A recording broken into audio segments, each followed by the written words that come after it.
कैसे हो चैंपियंस। यहाँ हम देख रहे हैं BSc first year first semester chemistry के इम्पॉर्टेंट क्वेश्चंस। ठीक है, जैसा कि आप जानते ही हो पेपर आपके 3 सेक्शन ए बी सी के अंदर बटे होते हैं। तो सेक्शन ए के अंदर जो क्या होता है, बहुत ही short type very short type question पूछते हैं, जिसके अंदर आपको 50 से 60 वर्ड के आसपास में लिखने पड़ते हैं। तो इस क्लास के अंदर हम वेरी शॉर्ट टाइप क्वेश्चन को डिस्कस करेंगे। ठीक है, जो अगर आप कुछ मॉडल पेपर्स को देखोगे या कुछ प्रीवियस ईयर क्वेश्चन पेपर को देखोगे तो ये जो क्वेश्चन है ये अक्सर ही रिपीट होते हैं। ठीक है, तो ये बहुत ही अच्छे क्वेश्चन है जो थोड़ा बहुत भी अगर आप पढ़ लोगे तो आपको अच्छे मार्क्स इंक्रीज कर देंगे। ठीक है, जैसा कि आप जानते हो सेक्शन के क्वेश्चन पर क्वेश्चन 2 या 3 मार्क्स मिलते हैं, लेकिन अगर आप पाँच या 10 क्वेश्चन देते हैं तो मान लेते हैं हम 5 ही क्वेश्चन मिलता है आपको, तो 5 क्वेश्चन करते हो तो वो 15 मार्क्स के अराउंड होता है। ठीक है, तो वो बहुत ही हेल्पफुल होता है आपके मार्क्स को और इंक्रीज करने में। तो इसीलिए सेक्शन ए के क्वेश्चन को कंपलसरी करना छोड़ना मत।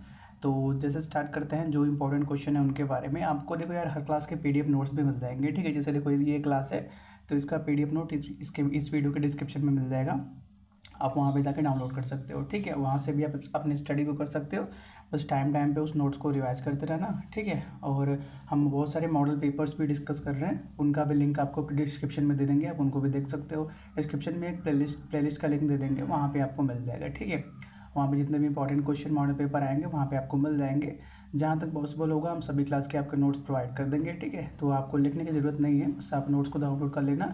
चाहो तो आप प्रिंट करा सकते हो, अदरवाइज़ आप फ़ोन से ही अपनी स्टडी करना चाहते हो तो कर सकते हो वो भी। ठीक है, चलिए कंटिन्यू करते हैं, इस क्लास की बात करते हैं। तो पहला क्वेश्चन है हमारे पास, व्हाट इज़ CPU। ठीक है, तो CPU मतलब इसको आप सेंट्रल प्रोसेसिंग यूनिट के नाम से भी जानते हो, इसको क्या बोलते हैं, कंप्यूटर का ब्रेन भी बोलते हैं। ठीक है, is the core component of a computer that executes instructions and performs calculation. ठीक है, CPU क्या होता है, सेंट्रल प्रोसेसिंग यूनिट, इसका फुल फॉर्म है।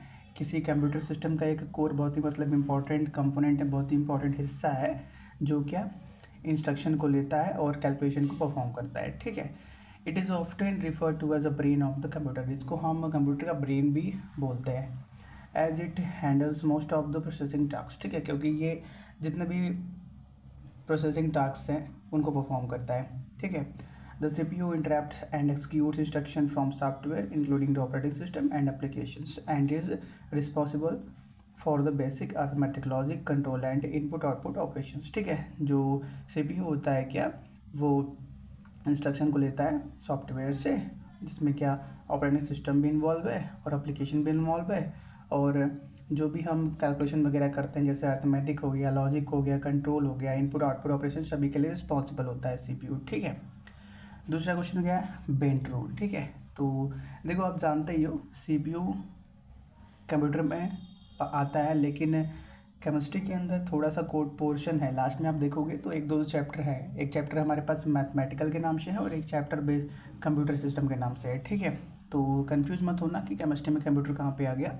थोड़ा सा जब से NP लागू हुई है सिलेबस को थोड़ा सा मॉडिफाई किया गया है, तो इसी तरीके से मॉडिफाई किया गया है कि लास्ट में आपको कुछ एक्स्ट्रा भी मिले। ठीक है, केमिस्ट्री के अंदर कंप्यूटर भी मिलेगा, मैथ भी मिलेगा। ठीक है, दूसरा क्वेश्चन है हमारे पास बेंट रूल। ठीक है, तो bent rule in chemistry describe how a central atom hybridizations is influenced by the electronegativity of its substituent। ठीक है, बेंट रूल क्या बताता है, किसी भी कंपाउंड के अंदर मान लेते हैं ये कंपाउंड है जिसके अंदर एक सेंट्रल मेटल आटम है और ये मान लेते हैं उसके सब्स्टिट्यूएंट मतलब क्या, उसके सराउंडिंग आटम्स हैं। ठीक है, तो सराउंडिंग आटम्स के इलेक्ट्रोनेगेटिविटी से इस स्ट्रक्चर पे क्या इफेक्ट पड़ता है वही बेंट रूल बताता है। ठीक है, it state that atomic gas character concentrate in orbital directed toward more electropositive substituent।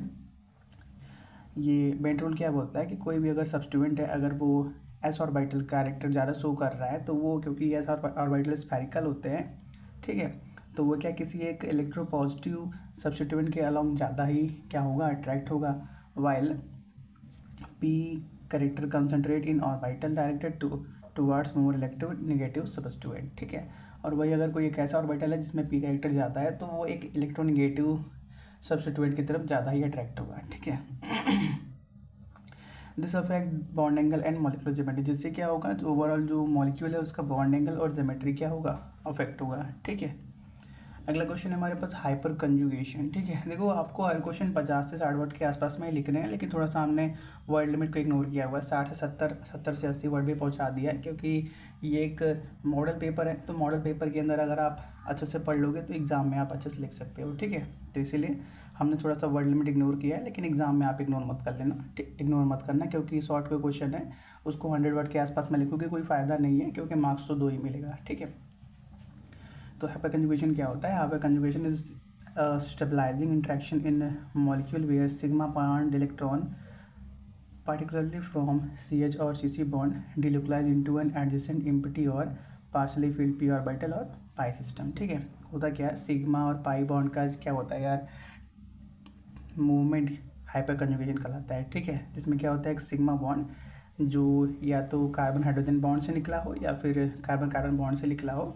Sigma bond electron की हम बात कर रहे हैं। ठीक है, सिग्मा बॉन्ड बोलने का मतलब सिग्मा बॉन्ड इलेक्ट्रॉन। ठीक है, वो क्या होता है, किसी एक दूसरे जगह पर डिलोकलाइज होता है, चाहे वो खाली जगह हो सकता है या पार्शली फील्ड पी ऑर्बिटल हो सकता है या फिर कोई एक पाई सिस्टम के अंदर। ठीक है, this delocalisation effectively spread the electron density over a large range. जो डिलोकलाइजेशन मतलब पोजीशन का चेंजेस हो रहा है, इससे क्या होता है, जो इलेक्ट्रॉन डेंसिटी है बहुत ही दूर तक क्या फैल जाता है। इंक्रीजिंग द मॉलिक्यूलर स्टेबिलिटी, जिससे क्या मॉलिक्यूल का स्टेबिलिटी इंक्रीज होता है। It is often described as a no bond resonance. ठीक है, हाइपर कंजुगेशन को हम नो बॉन्ड रेजोनेंस भी बोलते हैं, because it involve interaction of sigma bond with other orbitals. क्योंकि क्या, इसमें क्या हम सिग्मा बॉन्ड का अदर दूसरे ऑर्बिटल से इंट्रैक्शन को दिखाते हैं। Unlike traditional resonance we are primarily involve pi bond.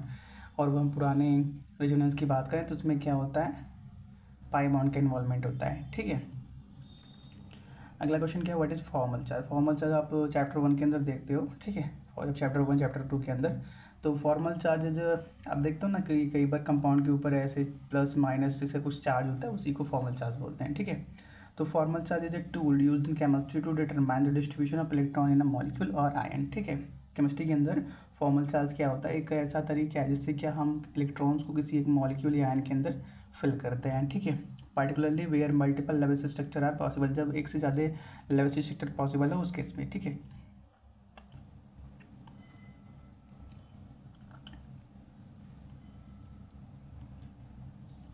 it helps एक second, it helps predict the stability and reactivity of a molecule by assigning a hypothetical charge to each atom based on the assumption that electron in chemical bond are shared equally। ठीक है, इसमें होता क्या है, हम ये मान लेते हैं, अपने मन से मान लेते हैं कि हर आइटम के ऊपर कुछ हाइपोथेटिकल चार्ज है, जिससे क्या होता है, किसी भी केमिकल बॉन्ड के अंदर इलेक्ट्रॉन्स की आसानी से शेयरिंग हो जाती है। ठीक है, आसानी से इक्वली शेयरिंग हो जाती है।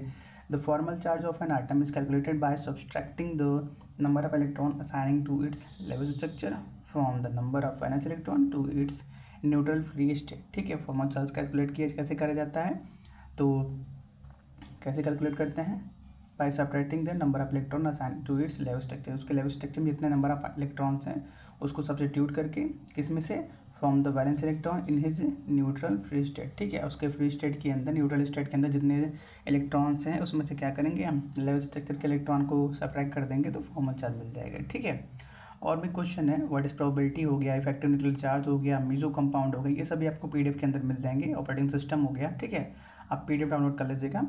नेक्स्ट क्लास में हम सेक्शन बी की जो क्वेश्चन बनते हैं उनकी बातें करेंगे। सेक्शन बी में आप जैसे जानते ही हो 100 से 120 वर्ष के आसपास में लिखने पड़ते हैं, तो हम उनकी बातें करेंगे। ठीक है, 120। चलिए इस क्लास को यहीं पे रोकते हैं।